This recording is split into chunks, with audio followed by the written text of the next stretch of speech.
Monday Night Raw is in Seattle, Washington tonight. This is the Go Home Raw for the Super Showdown show this Saturday in Australia. So that's going to be a 5-hour show, another long-ass WWE show. It's going to be so long, but it also is a major show for them. It's going to be a big overseas show in Australia, and I feel like this show is almost in ways, even though it's 100,000 people, it's huge, it's a major show. Whatever you think of the actual card, it's like 100,000 people they want in the stadium. Even if they don't get that, that's like so many people. It's massive, but it just feels like it's a setup show for their Saudi Arabia show in November. And it feels like they do these host shows in these major stadiums. It's like, imagine WrestleMania production values with the host show card. So it's like, that's what it feels like. And it's funny, like, even though maybe WrestleMania might feel like a host show card at times, that's how like some of these big, these Saudi Arabia and these Australia shows feel. But shows in Seattle, they start off, Ambrose comes out and they're talking about the stuff about him. Is he going to turn on the Shield? I'm kind of bored with that already. I'm bored. And Baron Corbin comes on. Baron Corbin, I think, is one of the main reasons Raw is so bad in ratings. If you don't know, Raw did record low ratings last week, and I think Baron Corbin's one of the biggest reasons. He is fucking horrible in his job. I don't want to see Baron Corbin. Baron Corbin, he's one of those guys that just change the channel. When you see him on the TV, it's like, it's a click. I don't want to see this guy. I'll change the channel.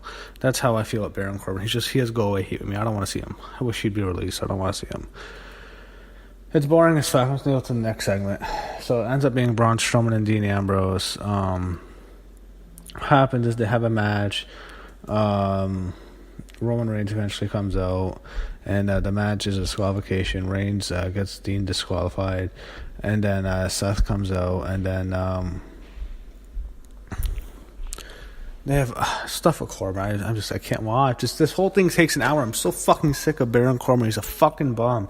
Stop showing me this fucking loser. He's so fucking terrible. He's fucking horrible on the mic. He looks like a fucking bum. He looks like shit. He has this fucking wrestles in slacks like he's Corporate Kane or someone, like he's the mayor of Knox County. Yeah, Corporate Kane, mayor of Knox County. That's Corporate Corbin. It fucking looks like shit. His matches are just always horrible. He's horrible on the mic. They love this guy. They love tall guys. All they care about is these fucking tall motherfuckers.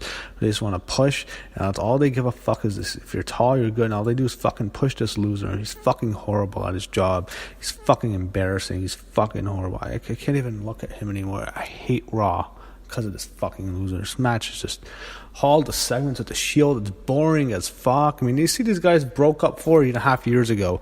I'm supposed to care so much if they break up again. Oh, the brotherhood. They broke up 4 years ago. I'm supposed to care that one of these guys might turn on against each other. They're all less likable than they were when they were a unit. When they were a unit, at first they were awesome, and now they're boring. I don't care about Strowman and to turn him heel. They ruined Strowman. It's just fucking horrible. Anyway, they showed the Bella Twins in the back with Natalya, and they show Ronda Rousey shadowboxing, so we all know where this is heading. We all know. And I want to address something. Daniel Bryan and Brie Bella both put out statements trying to make it like Brie Bella's the victim of what happened last week at Liv Morgan. I didn't go too long into it when I reviewed Raw last week, but I'm so fucking sick of this social justice warrior victimizing women. It's all a woman can do is be a victim. Like, if that's a man, he'd be crucified. But if it's a woman, oh, poor honey. Brie didn't mean it. Brie didn't mean it. I mean, when Jinder Mahal forearms Finn Balor in the face and almost knocks him the fuck out and gives him a concussion. Oh, yeah, he's crucified. But, Brie, she didn't mean it. If it's a woman, it's okay. That's how it kind of is sometimes. It's fucking bullshit. She is a fucking dangerous worker. She almost broke her own neck twice with 2 suicide dives. Maybe one of them might have been Sarah Logan's fault, but they were horrible. She almost fucking killed Zelina Vega. Could have given her a concussion. She could have given 2 girls concussions. She gave one of them. Probably could have another one. And let's not forget, she forearms Ruby Riott in the fucking face last week. And then Ruby Riott goes and kicks Brie, which was awesome. I love how Ruby didn't take any of Brie's shit. Said, fuck you, you're fucking total divas bullshit. I wish she would have just done that. To Nikki too, just say, you know what, fuck your fucking show. I'm here every week. You guys are fucking losers. So it's Ronda Rousey and Ruby Riott. I wonder who's gonna win, Ronda Rousey or Ruby Riott. Rousey beats Ruby with the armbar. I wish they could have saved that for something, but man, Ronda might not be here for very long. Maybe we can do it on Raw. I don't think they have plans for Ruby with Ronda, a big show. I think Ruby Riot's going to be champion next year in 2019. Sometime next year she will be Raw Women's Champion, but with Ronda as champ, it's going to be her and Charlotte. No one's beating her, so it is what it is. She won't get a big feud with Ronda, unfortunately, but I think Ruby is definitely going to be a champion soon. They show Charlotte and Becky, and they have their own video package. Why do we show fucking Connor from the Ascension? Him and fucking Bobby Roode, and oh my god, Connor wins. What the fuck am I watching? Connor and Bobby Roode on Raw. It's a fucking joke. Oh my god, I can't even watch this show. Fucking Connor is on TV in 2018. Connor and Victor from the fucking Ascension are on my TV screen in 2018. 4 years ago, they debuted and had one of the biggest flops in company history, and they're still on my fucking TV screen 4 years later. Why haven't these guys been released? Why? They're horrible. He had Revival. They faced the B team, and the B team. Revival's such a disaster. Fuck the company. Yeah. Oh, before that, I almost forgot to mention, you had the Moment of Bliss, Alexa Bliss with her Moment of Bliss. She talks about, she mentions herself with Wonder Woman and Nelson Mandela, which is, I hated Nelson Mandela part. Did not fit at all. She talks how her hero was Trish Stratus, and she wants to face her evolution. And then she talks like the story about how she wanted to, ask Trish Stratus for an autograph. And Trish had to charge her $50, and I don't know. That was fine. Alexa's really good at that. She's great at that, but I don't know. Maybe Alexa wanted to get Sasha's autograph. Maybe that's why Trish was so cruel to her. She must have been mistaking Trish with Sasha. He had shit, I don't know, Dean Ambrose backstage. I don't care. I hate that stuff with the Shield against Braun, Dolphin, Drew. I don't even want to see that. I'm just gonna go quick. Rollins beat McIntyre beat Rollins. After the match, if all the shit, so they both beat up Rollins, and Reigns comes out, and then Strowman comes out, then it's 3-on-2. They're beating down Reigns, Rollins, and Ambrose comes out with the kendo stick, and they're setting it up. It took Ambrose a while to come out. That's where they're going. I don't care about this. It's boring me to death. I don't want to see this fucking match. They're showing SmackDown video packages on Raw. It's awkward. So they show Elias with his guitar. He's with Kevin Owens in the ring, so they're setting up their match. It's Elias and Kevin Owens against Cena and Lashley. Boring match. Lashley against Kevin Owens. He gets the victory with a roll-up.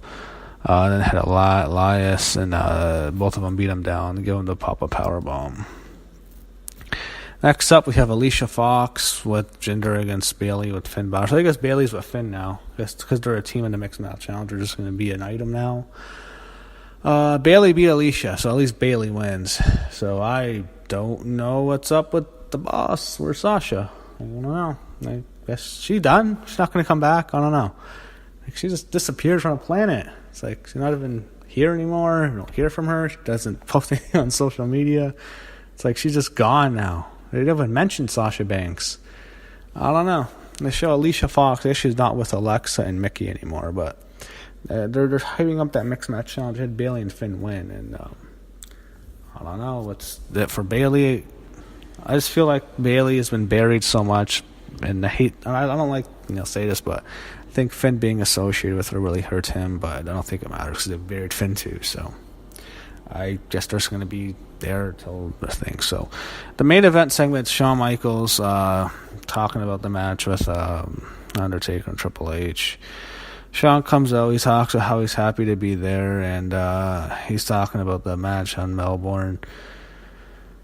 They talked about things got personal. It's like they did this thing like in 2011, 2012. Those segments were really good. There was one I remember, like a go home to WrestleMania, just being an awesome segment. It's just it's 2018. I don't want to see this match. I don't want to see Undertaker Triple H. Don't want to see Undertaker Shawn Michaels. I don't want to see Undertaker again against Triple H and Shawn Michaels at Crown Jewel, because that's where they're going. I'm bored to death. He talks about how he has the ultimate respect and respects Triple H. Kane comes out. And then he attacks him, and then Undertaker appears. Undertaker goes after Shawn. Triple H comes out. Triple H and Undertaker have a battle. Triple H and Kane fight.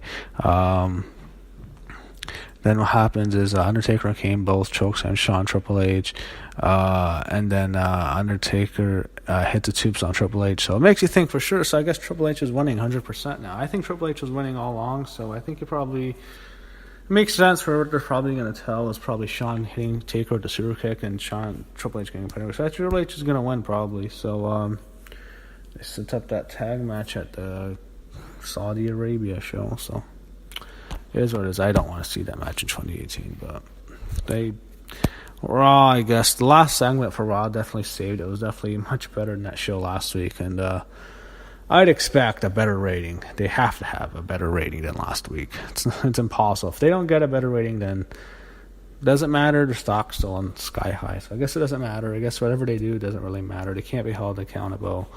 But yeah, the show wasn't too bad this week.